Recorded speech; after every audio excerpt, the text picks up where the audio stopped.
सत्य परेशान हो सकता है लेकिन पराजित नहीं हो सकता. सत्याचाच शेवटी विजय होतो. त्यामुळे आज अरविंदजींना जी बेल मिळाली याबद्दल आम्ही खूप आनंदी आहोत, समाधानी आहोत. खूप अन्याय त्या कुटुंबावर आणि असंख्य विरोधी पक्षाच्या कुटुंबांवर झालेला आहे, पण लढेंगे और जीतेंगे. काँग्रेस विधानसभा डोळ्यासमोर ठेवून 3 पातळीवर म्हणजे राज्य पातळीवर, जिल्हा पातळीवर आणि तालुका पातळीवर या ठिकाणी प्रस्ताव सादर करते डोळ्यासमोर ठेवून. सगळेच करतायत. आम्ही आघाडी म्हणून करतोय. काँग्रेसनं वेगळा काही नाही, अजिबात नाही. आमचं सगळ्यांचं एकत्र काम चाललेलं आहे.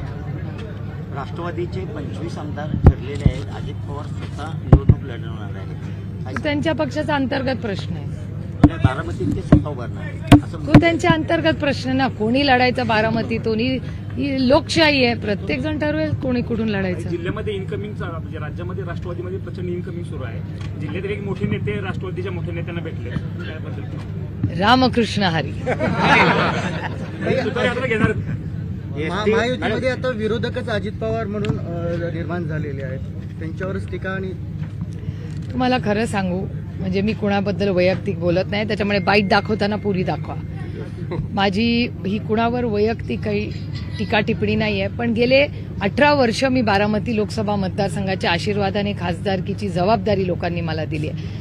आणि खूप वर्ष फार जवळून, तेव्हा ते एनडीए होतं, त्याच्यानंतर मोदी सरकार झालं, आता परत एनडीए सरकार आलंय. मित्र पक्षांशी ते कसे वागतात हे फार जवळून मी पाहिले.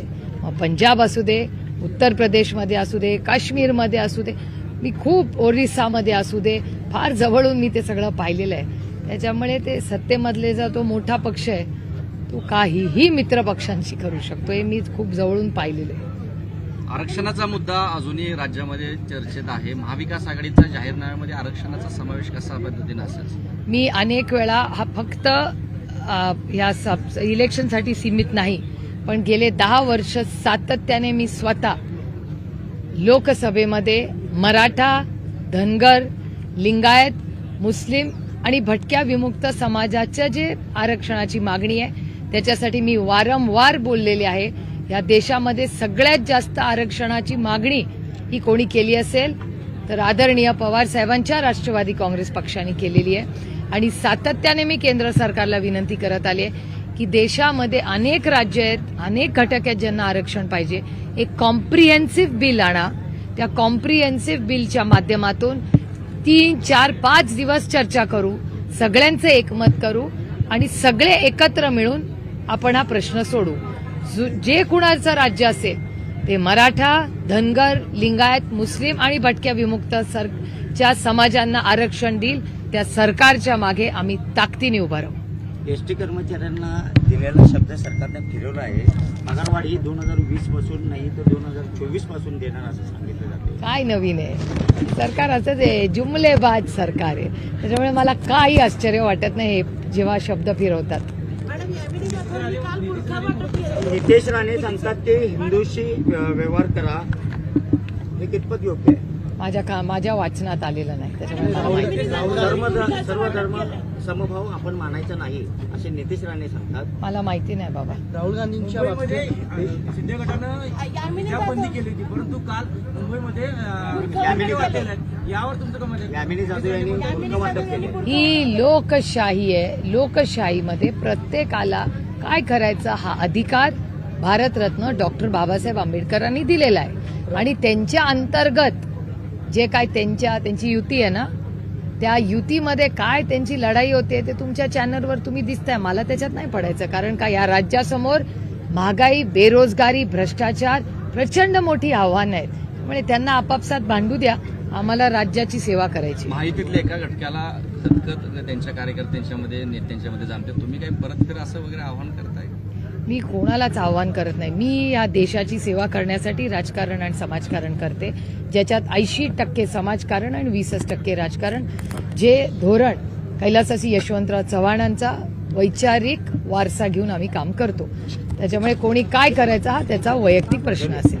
भाग्यश्री आत्राम यांनी राष्ट्रवादीत प्रवेश केल्यानंतर त्यांच्या वडिलांनी, बाबा आत्राम यांनी सांगितलं की स्वतःचा वडील सोडून त्यांनी नवीन वडील शोधला आहे. हे किती दुर्दैवी आहे.